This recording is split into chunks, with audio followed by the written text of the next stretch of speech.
every day chat aya wandisiye yuko amana tambo uko mama mama twendidedza uko aya wandisiye sina kuno kusitora picture undise pa Facebook. Hello guys, ndasvika kumusha ndamboya kuzoona vanhu vekumusha. Mukukona musha kwedu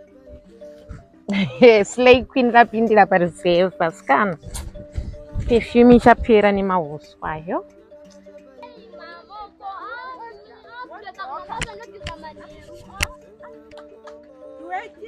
Asikana ndakusuka vedu ndiyo munhu ndatonitange kuya kuzona sandasvika kwedu iharare vedu kupiko kungovharidzira vedu todiko andizvozvo atiseko mwana nei wakura kudai ndakura ende zvikuendeka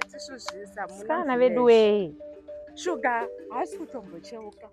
kana kuuya nekasipo hako haite pasina yako yatochinja kwakundiziya kuno kwese mangwana ndikati uiwo vedu zvinozoda kuti munhu mutsvuku here vedu tokupa souti sikana aiwa ndosaka ndauyazve ndatokufunga ndiwe munhu anditanga kufunga asikana kani shuga ndiko nashuga naiwe uya bebi ndinisawirawo mama wako emuvillage muno apa anobva kune vanhu vese ndingokunzwe kuti masvika kwamaitini apa kufanana kwaakaita nemwana wake akamufananidza asi ndakakudza inini ndinorira munomu kurira chaiko unozi kuri wamutaura ndekupi blashuga ukamutaura iwe pana asingaziye here blashuga nemukadzi akaenda mublashuga unoda kuchengeta mukadzi here blashuga Gladys nekupisa kwake kwese kwekwe mira ndikumwise inini nekupisa kwake kwese kwekwe inini shuga ndini ndakamutora masabhuku machairman kusvika kuna makanzura ese vaida Gladys asi inini shuga ive zvari kupi ndakatora blashuga inini ndinopisa uro yako yakarebesa iwewe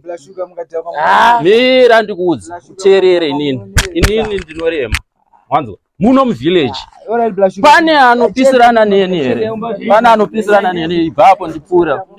unza wawa amwendi newawa amwendi newawa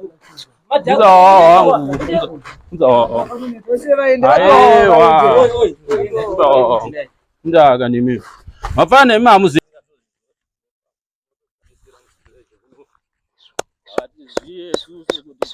naiwe shuga wakakwana haisi weti here davedehebutioderawo zviri pano iwe chikai burume mukuri wakutozviwetera maikana ibaba ukani maiwe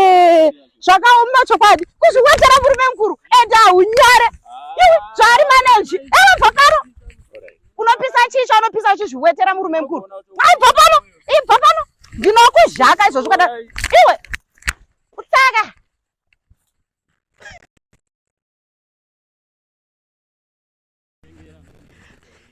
murume mukuru kuzviwetera iwe apa ndatoendi kumba ndakuti umeenda kwasekura Gladys ndimonovaudza shura ndaone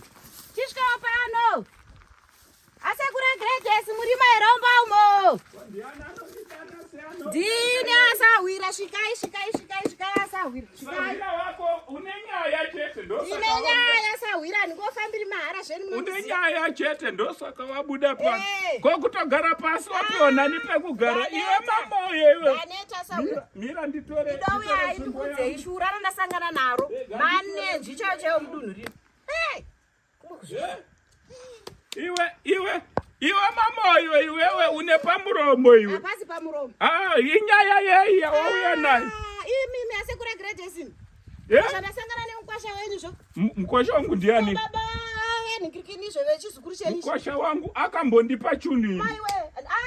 zviwetera kufamba saka zvine ineni iwe semukadzi mukuru wouya uzondiudza zvoweti panapa bvaiko ndikukudzai zvoweti yake zvine vakazvararoeziku pano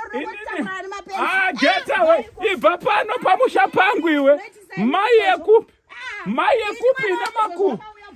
burarishiti ibva panoende iwewe nai ndosaka usina uri kuda tii manje nhasi haumwe tiye pano hauna tii haunomwa pano nai munhu kuuya kuzotaura makuhwa panapa makuhwa uchida kumwa tii zvewetu unondiudza zvewetu. Hello guys, welcome to Saying TV. I'm here to tell you that subscribe and like videos on Facebook and YouTube. And ndauya kukuudzai futi kuti tinenge tichita ma episode 1 to episode 10 tichita every Tuesday and every Thursday. So watch out. Much love.